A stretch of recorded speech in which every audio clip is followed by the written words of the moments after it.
How do you do a voltage or current source transformation, and how does that help you analyze a circuit? And what if there's something in the way, like a resistor where it doesn't belong? That's coming up right now. Hi, I'm Dr. Bob.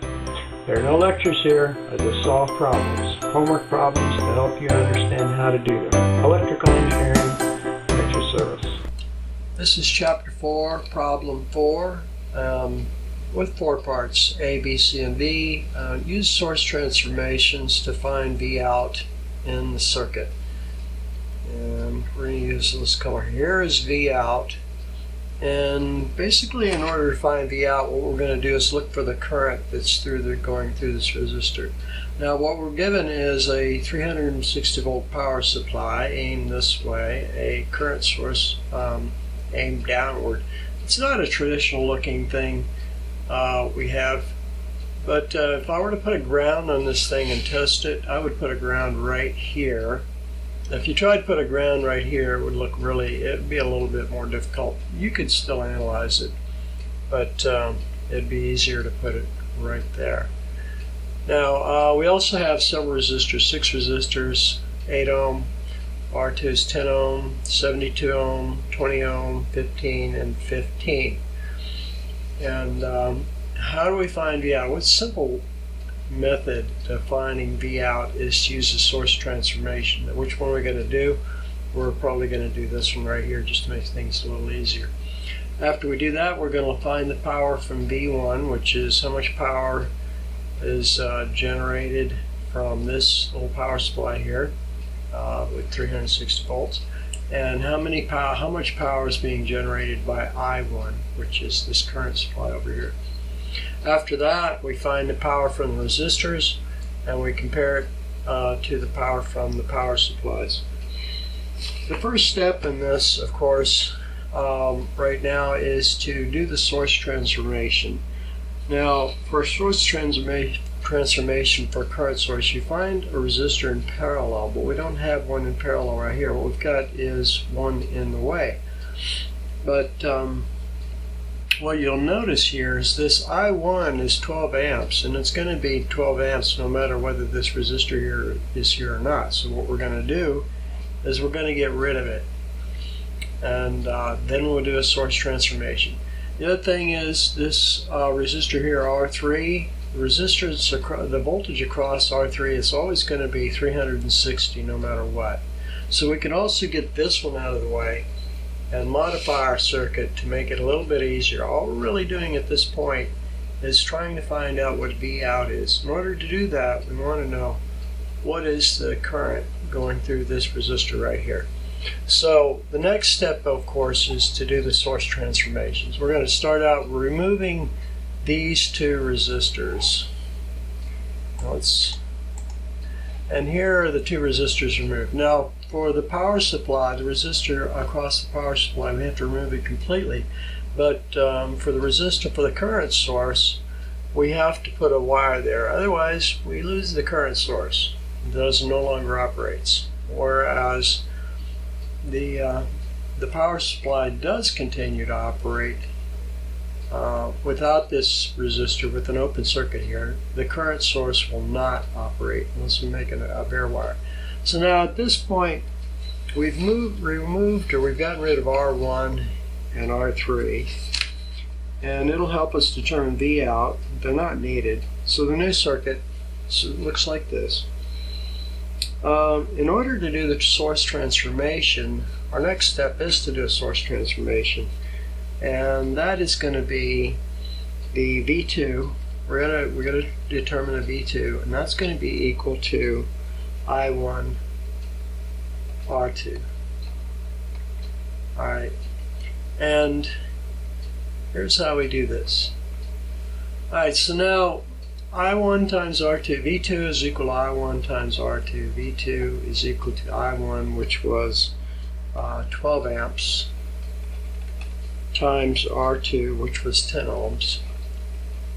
And that meant V2 was equal to 120 volts. Let me use a different color here. Alright, so that now we have V2 is 120 volts. We've done the source transformation. We had a current source in parallel with the resistor. Now we do a source transformation of, and you'll notice that the in the previous schematic, the current source is pointed downwards, and so we can't do downwards here. We have to, from this, we know the current source flow is from positive to negative, but that means current flow is this direction. Alright, so even though it says there's a negative to positive here, it still says current flow is this way, and it goes from this positive around to this negative. So now we have we began with an inverted current source up here, or an upside down current source. Now we have an upside down voltage source. So that maintains current flow in the correct direction. So all these resistors here, they remain the same. Here's the power supply. The next step is to determine the total current. So we want to know what this current is, and this is, we're going to call it IT, and IT is going to be equal to, well, it's going to be equal to all the voltages divided by all of the resistances. So total voltages divided by total resistances. Alright, so what are these? It says that IT is equal to, well, what are the voltages? Now remember, we're going to use KVL.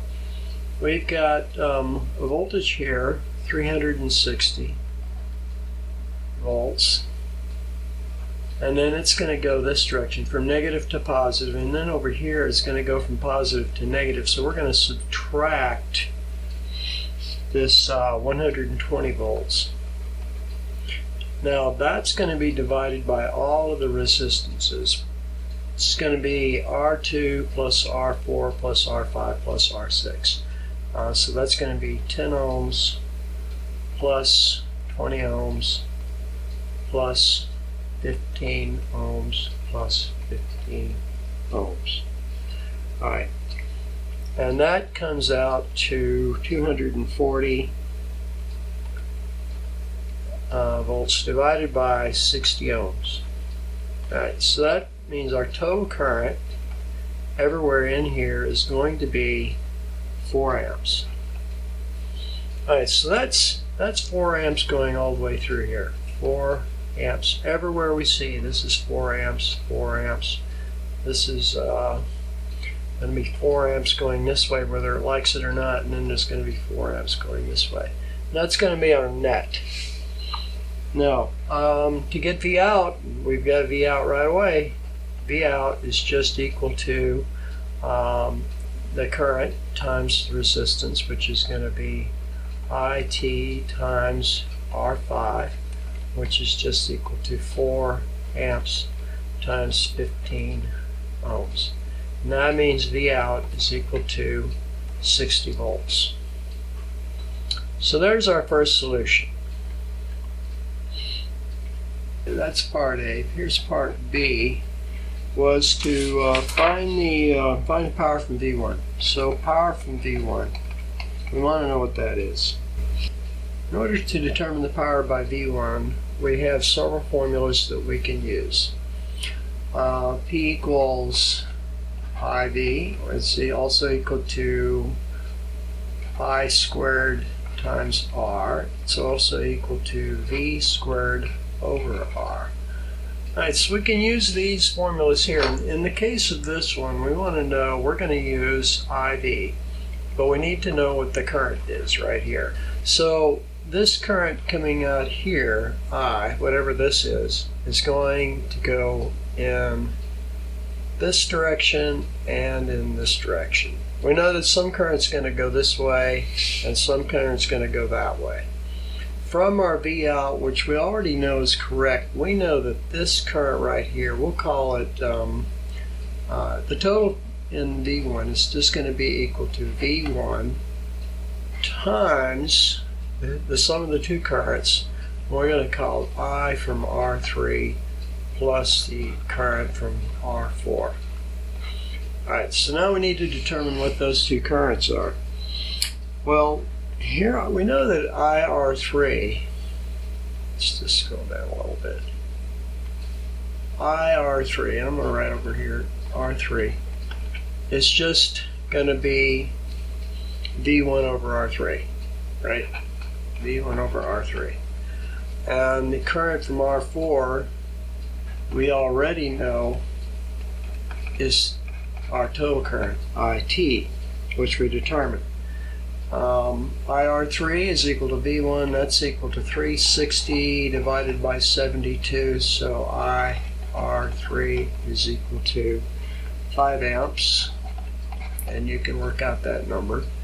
It's 36 over 72 is the same as 10 over 2, which is 5. And then I4 is equal to IT, we know that's equal to 4 amps. Alright, so that makes this pretty simple.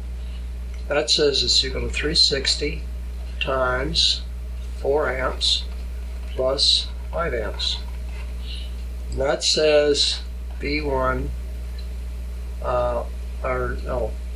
PV1 is equal to 360 times 9 amps. And that gives power of V1 equal to 3,210 watts. Alright. Now, let's see. So the next one, we want to know the current. That's part C. This is part B. So for part C, we want to know, let's paste it, what is the power generated by I1, and let's post our schematic one more time. So it's still here, right? We still have it saved up. So we want to know the power generated in this little supply down here. Right here. And one of the ways we can find that out is to find the voltage across it, right? Once again, P equals IV, right? We know I, and that's I1. And that's going to be these two resistances here, V of R1 plus VR2, right? So if we to find that, well, what is VR1 is pretty straightforward. That's just going to be the voltage across R1. You can figure that out from the current through it. V equals IR, right? I1 times R1, which is equal to 12 amps times 8 ohms. That comes out to, that's 96, right? 96 volts. All right. VR2, that's going to be a little bit different. VR2. Now here's what we have. We know that the current going this direction is 4 amps. And we know that the current coming this way is 12 amps. Alright, so now we can find VR2 by putting those two currents together, because 12 amps going in here, 4 amps going in there, that means this has to be 16 amps going through this resistor.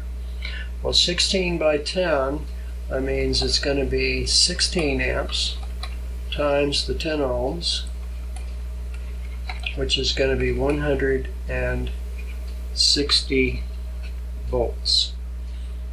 Alright, so that's that mostly almost solves this little problem right here. So now all we need is I1. So P I1 is equal to I1, which is 12 amps, times VR1, which is 96 volts, plus VR2, which is 160 volts. And that comes out to, very nicely, 3,072 watts. Alright. So that fixes part C. And the next part, D, we're gonna put our, what is then, so part D, that is, what's the power from the resistor? Power from resistors.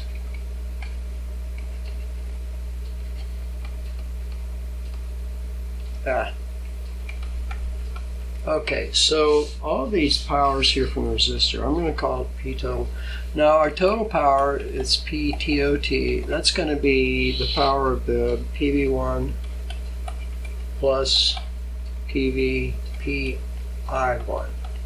And that is equal to 3240 plus 3072. So that means our P total should be around 6,312 watts. Now it should be a nice straight envelope. The P, I'm going to do this PTOT, a little t, and that's going to be PR1 plus PR2 plus PR3 plus PR4 PR5 plus PR6. Alright, the power used by all the resistors is just all this. Add them all up.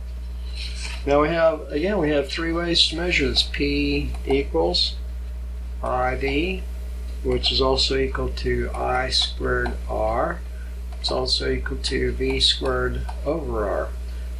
So in all these cases we have an R that we can work with because we know what R is. And let's go ahead and go through those. I'm going to paste this schematic one more time. So we have it. Alright, so in almost every one of these, I'm just going to do them one at a time.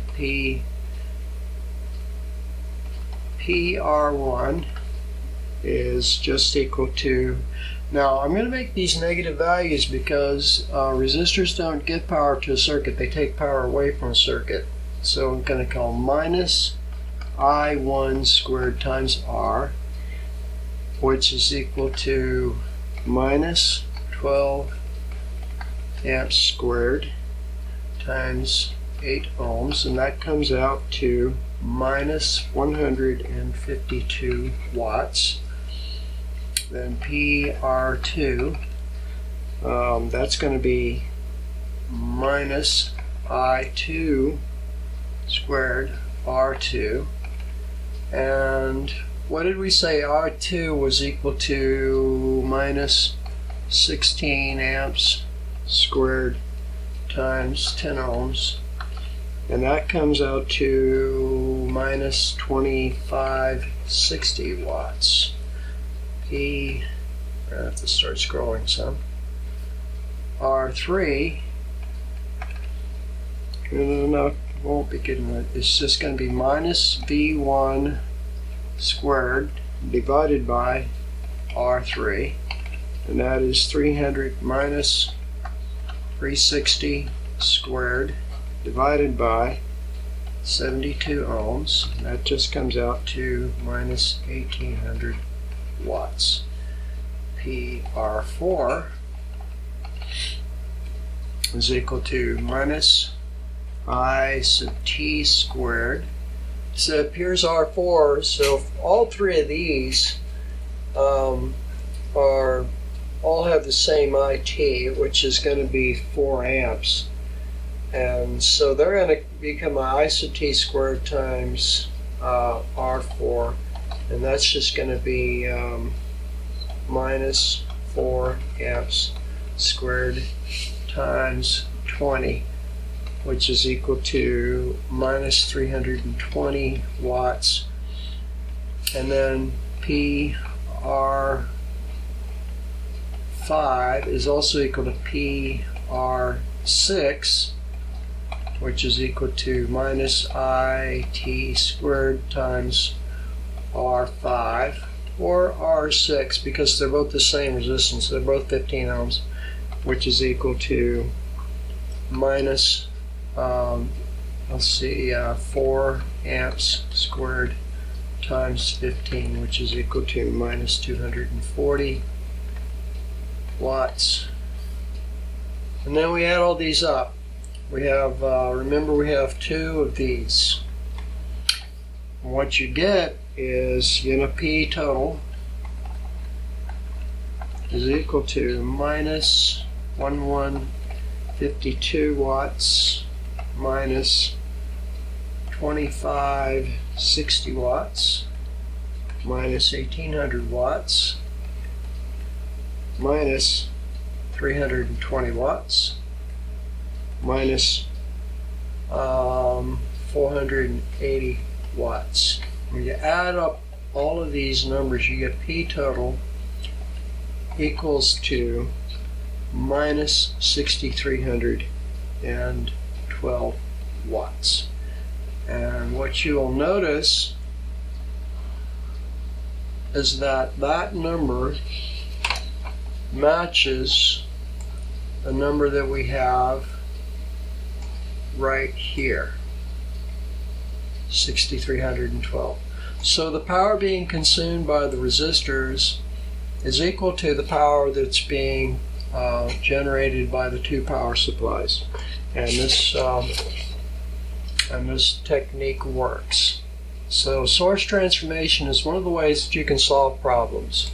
You can do source transformation with a current supply in parallel with a resistor.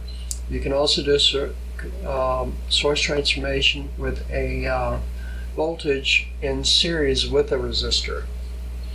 Alright, that concludes this problem. Thanks for watching my program. If you like my videos, be sure and subscribe to my YouTube channel. And for an organized listing of my YouTube videos, go to my website, www.wherearemyplacebos.com, and click on videos. Have a great day.